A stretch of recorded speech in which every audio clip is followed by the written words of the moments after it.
Баршаңызға сәлем. Бүгін біз сіздермен хит болып жатқан маклюбе тамағын дайындаймыз. Ең бірінші бізге осылай картошка, жуа, морковь барлығын ашып, жуып аламыз.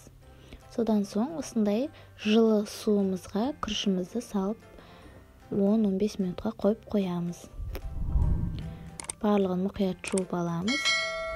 Содан соң картошка жуаларымызды дұрыстап жуып салфеткеге кептіріп аламыз.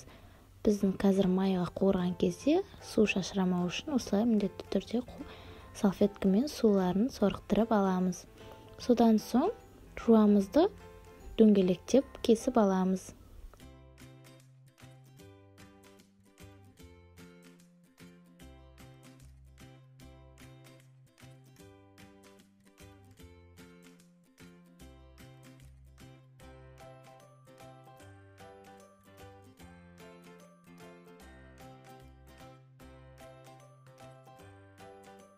Осылайша барлығын картошка, жуа, морковь, етімізді турап аламыз.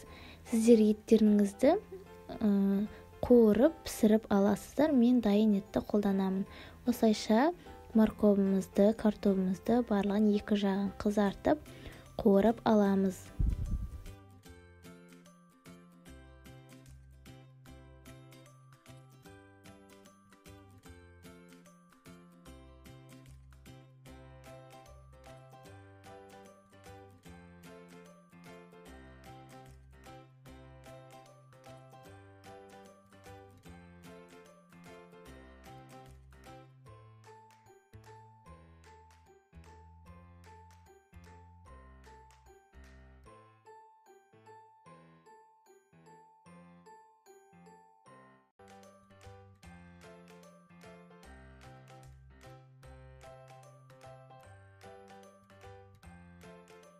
Мінекей картофеліміз бен морковьімізді қуырып болдық, және қуырылған майымызды табамызға кішкене құйып аламыз түбіне.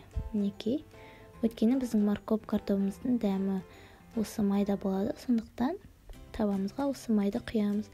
Содан соң жуамызды орнатамыз. Барлығын кезекпен кезек салып шығамыз. Осыдан кейін етімізді саламыз.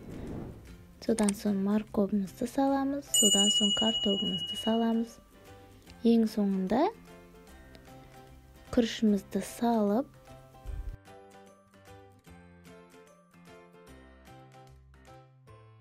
мінекей барлығын орнатып алғаннан кейін банаға бұқтырып қойған күрішімізді үстіне тегістеп шығамыз. Содан соң кішкене ғана күріштің бетіне кішкене ғана болып тұратындай су құямыз. Содан соң астын орташа отқа қойып, суымыз сарыққанша қайнатамыз. Содан соң су сарыққаннан кейін бетіне мен салафан қойып, содан соң орамал қойып, бетін бұқтырып, кішкене 10 минуттай ұстаймын. Сол кезде күрішіміз ішінде су қалған болса, соның барын сіңіріп алады. Осылайша біздің маклюбеміз дайын болады. Мінекей осылайша біздің маклюбе тамағымыз дайын болады.